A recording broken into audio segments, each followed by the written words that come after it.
صبر کا یہ مطلب نہیں کہ انسان کسی تکلیف یا صدمے پر روئے نہیں۔ صدمے کی بات پر رنج کرنا انسان کی فطرت میں داخل ہے، اس لیے شریعت نے اس پر کوئی پابندی نہیں لگائی۔ جو رونا بے اختیار آ جائے وہ بے صبری میں داخل نہیں۔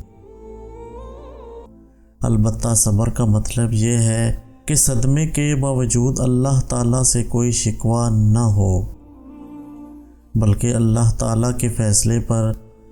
انسان عقلی طور پر راضی رہے۔